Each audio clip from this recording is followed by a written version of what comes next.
Clerk notes the probable absence of the presiding officer, and therefore will proceed to call the roll. Trustee Sullivan? Here. Trustee Kennedy? Here. Trustee Dodd? Here. Trustee Kurzman? Here. Trustee Barrow? Here. Trustee Plunkett? Here. President Belinsky? The presiding officer is absent. The floor is now open for nominations for President Pro Tem for purposes of presiding over this meeting. Are there any nominations? I'd like to nominate Trustee Sullivan. Trustee Sullivan has been nominated. Is there a second? Second. Trustee Sullivan has been properly nominated and seconded. Are there any further nominations? Hearing none, nominations are closed. All in favor of Trustee Sullivan presiding as President Pro Tem, please signify by saying aye. Aye. Any opposed? Without objection, Trustee Sullivan, you're President Pro Tem.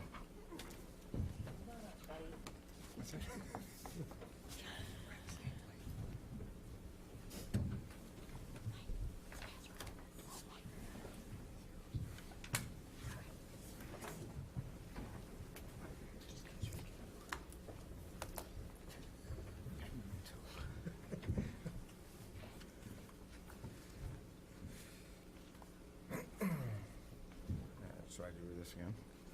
You don't have to, but we can do the Pledge of Allegiance. All right, so the meeting will please come to order. This is a regular meeting of the Board of Trustees of the Village of Wilmette. As we normally do, we're going to stand for the Pledge of Allegiance. I pledge allegiance to the flag of the United States of America and to the republic for which it stands, one nation, under God, indivisible, with liberty and justice for all. Good evening, and thank you for joining us this evening. As I said, this is a regular meeting of the Village Board of Trustees of Wilmette. We will call the matters in the order in which they appear on the printed agenda. There are copies of the agenda on the table by the door. You may want to have one so you can follow along to see when your matter will be called. If you do plan to address us tonight, we ask that you please come up to the podium, please speak into the microphone and tell us who you are and where you live, as that may be relevant to the matter at hand. We ask that you please speak clearly into the microphone so we can hear you, and because everything you say and everything we say is recorded, and from these recordings, minutes of the meeting are prepared. These minutes are available at the Village Hall and on our website at wilmette.com. Also, our Village Board meetings are televised on Local Access Channel 6 and on the internet. If you look up, you can see the cameras in the corners of the room. By televising our meetings, we make it easy for our neighbors in the community to follow the proceedings of the Village Board and see the types of matters that come before us, the questions we ask, and the policies we create. You can find archive videos of the Village Board and other local government meetings at wilmette.com. I'd like to personally thank all the residents of Wilmette who tune in regularly to Channel 6 and pay attention to the workings of their local village government. Before each meeting, the board receives a packet of the agenda materials. These materials are also posted on wilmette.com on the Friday before our meeting, so residents and other interested parties can review the same materials that the board members receive. This week's packet contained 278 pages. We've had an opportunity to review all the information in the agenda packet, so if you plan to address this tonight, we ask that you tell us the most relevant, most material, most important points that you want us to focus on. Finally, we are a community of neighbors, and as such, we want our meetings to be as civil and courteous as possible. So as a courtesy to those around you, please take this time to turn off your cell phones and other devices. Do we need to take roll again? No. So the first item this evening is, we did roll call is number one, so number two, public comment. That's the next item. During public comment, individuals are allotted up to 3 minutes to address the board on an item which is not on the agenda.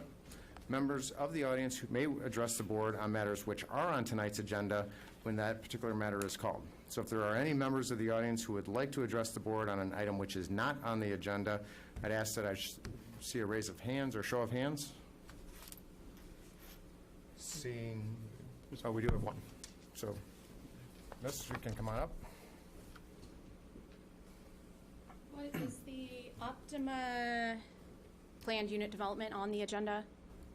No, not yet. Not yet. Okay. But It'll be on after the Plan Commission is done with it. We just don't know when they're done with it. Oh, okay.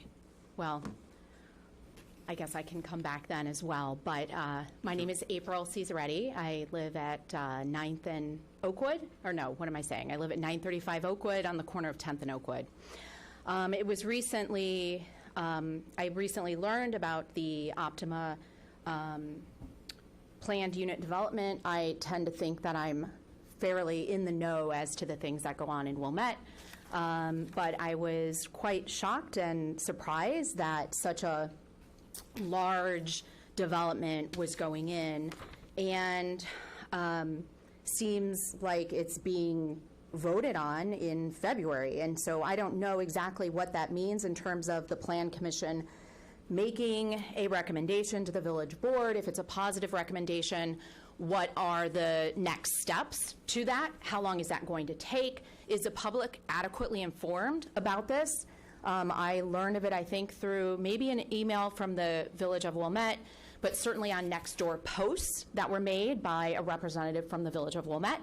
I am not in favor of such a tall building, and the look of the building, the aesthetics of the building being glass and metal does not fit in with our charming, small, 100-year-old town. You may have heard these before, these concerns before. I also have to sort of question, I know there is a village-wide community development plan that was put out, many years ago, 10 years ago or something, when I first moved here. But I have to question the trustees and President Belinsky and other members that, what is the vision of our village? And, with a building like Optima going in, it seems to me like the vision is something that of downtown Chicago or in Evanston. I will be putting further comments in writing and distributing them to the trustees and other interested parties. Thank you. Thank you.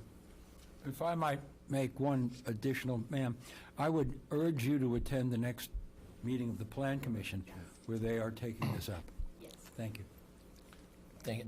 I guess I can add, the staff has done its best to share this with the news media. What they pick up, they pick up. We have put it both in our e-news on our social media. We have a web page dedicated to this particular project, as we do with all our planned unit developments, that has, all the public information on it. All the comments that we receive from residents are put together and shared with the plan commissioners to be made part of their record, and also with the village board members, so that they are aware of any communication that we receive from the residents on it. In terms of process, the case comes to the village board from the plan commission with either a positive or negative recommendation. However many meetings it takes them to satisfy themselves that they're done reviewing it is in their discretion.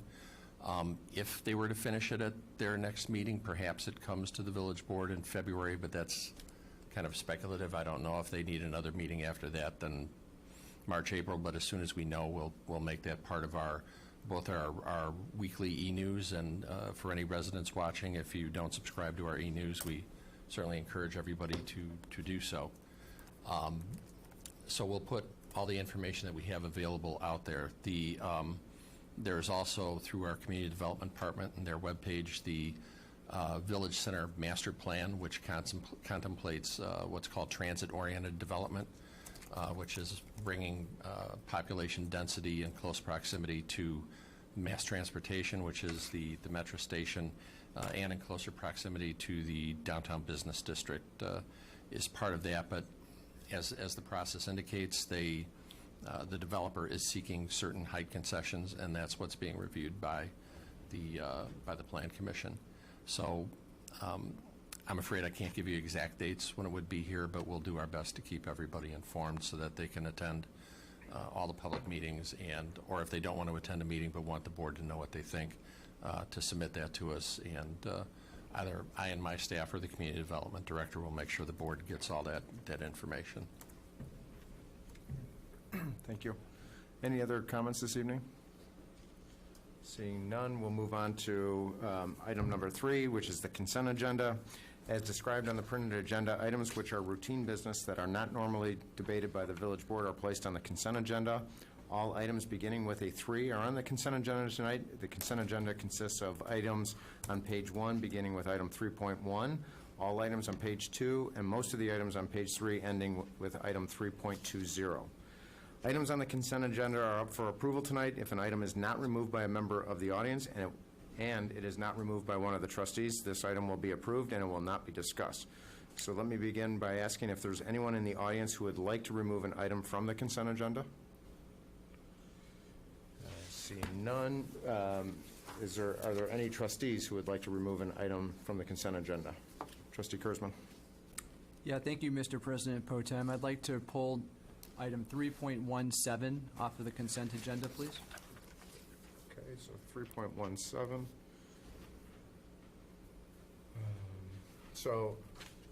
Okay, so we'll debate that when that comes up. So can I have a motion to approve the items on consent agenda, all the items that were described, with the exception of 3.17? So moved. I'll give the tie to trustee Plunkett. Second? Second. Do we do a roll on that, or is that just? That requires a roll call vote. Okay. Trustee Sullivan? Aye. Trustee Kennedy? Aye. Trustee Dodd? Aye. Trustee Kurzman? Aye. Trustee Barrow? Aye. Trustee Plunkett? Aye. And I apologize for asking you first out of force of habit, so I will. Too many titles. I'm getting confused. The motion carries. Okay, so all the items on the consent agenda, 3.1 to 3.20, except for 3.17, have been approved. There will be no other further discussions for those items. So if your item was one of those, you're approved and you're free to leave. You're also welcome to stay and learn more. If you are leaving, we do offer the coupons that can be used tonight at one of our local establishments that should be on the table. And we encourage those to continue the evening in our retail district. Moving on to item 4.0, the report of officers. No report, Mr. President. No report, Mr. President. Thank you both. Item 5, which is the report of the local commissioners, and there is no report this evening. There's no report. So that moves us to the standing committee reports. Services. So our first is land use, which is Trustee Barrow.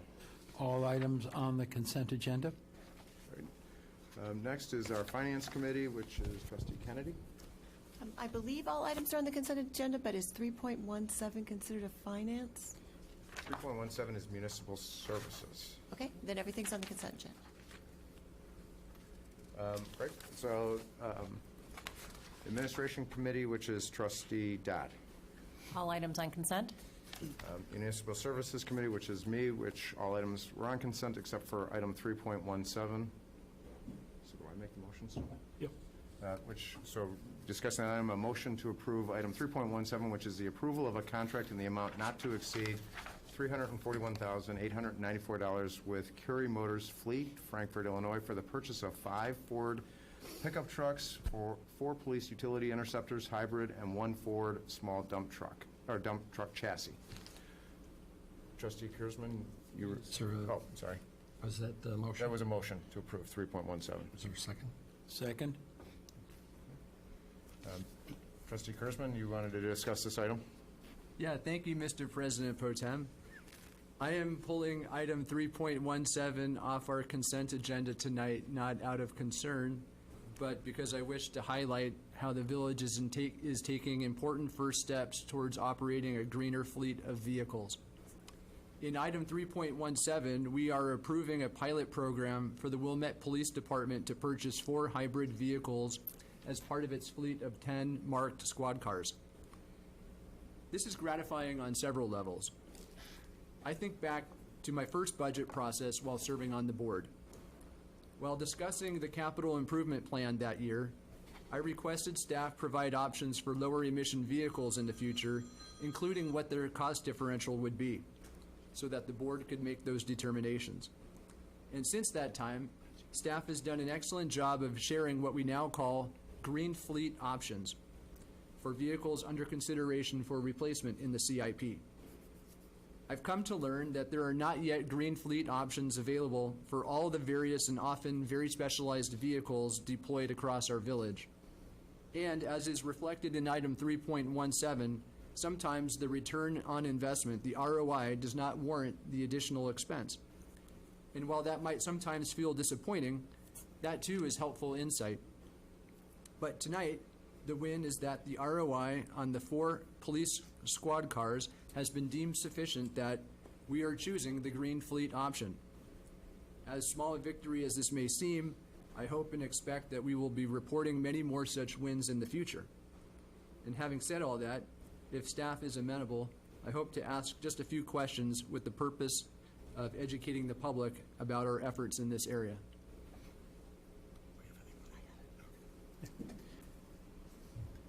Sure.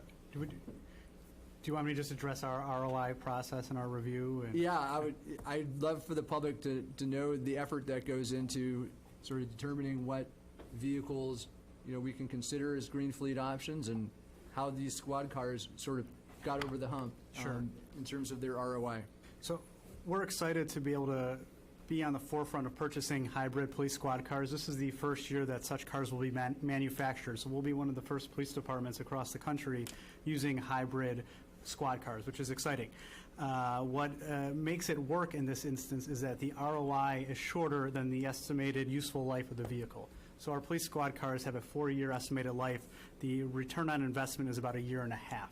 Alternatively, if you look at our medium and heavy-duty vehicles in our fleet, one, you could retrofit them, but the ROI, as the memo indicates, was 70 to 100 years. So that just doesn't make fiscal sense. And there's also operational issues. 60% of our fleet we consider medium-duty, which are our public works small pickup trucks or small dump trucks, or heavy-duty, our larger dump trucks, our street sweepers, our front-end loaders. Those just haven't gotten to the point where technology has advanced far enough that those are in some type of green form that works for our type of operations. Our understanding and our research is in about 4 or 5 years that technology will be there, and we'll continue to review that, and we're excited for that opportunity. But right now, as you'll recall, when hybrid vehicles were introduced, they were smaller sedans. Now they're moving into SUVs and smaller pickup trucks. Those have not gotten to the point where they're for commercial use. Right now, they're still mainstream everyday use. So we're on top of that. As those move into that commercial sector, we want to be on the forefront of that, and if it makes sense from an ROI investment, we will certainly bring those recommendations to the village board. What's also good about hybrid squad cars is that those squad cars get recycled into our fleet as administrative vehicles. So we have 18 administrative vehicles for our building inspectors, our engineers. We don't buy new vehicles for those. We use old squad cars and we retrofit them back. So if the program for hybrid squads works as intended, we would continue to cycle these down and have all of our squad cars be hybrid as well as our administrative fleet, which would be the bulk of our light-duty vehicle fleet. So there's an opportunity over time to really extend this across our village operations. That's great. Yeah, thank you very much for that insight. If none of my colleagues have any questions, I just want to say thank you again for providing the options for greener fleet. And as we review CIPs in the future, I will look with bated breath for new opportunities for improving the quality of our fleet. And so thank you very much for your efforts so far and for that explanation. Good. Any other questions for staff? Good. Take a motion to approve. Roll call. Yes. Trustee Kennedy? Yes. Trustee Dodd? Yes. Trustee Kurzman? Aye. Trustee Barrow? It's either aye or yes, I'm not sure. So that's the affirmative. Yes. Trustee Plunkett? Aye. President Pro Tem Sullivan? Aye. So the motion carries. That item is approved. Good discussion. Moving on, we're going to move to the Public Safety Committee, which is led by Trustee Kurzman. All items covered on consent? Good. Judiciary Committee, which is Trustee Plunkett. All items covered on consent. So there are no reports from our special committees. Moving on to item 7, there are no additional new business to discuss. And that leads to 8, motion to adjourn. So moved. Is there a second? Second? All in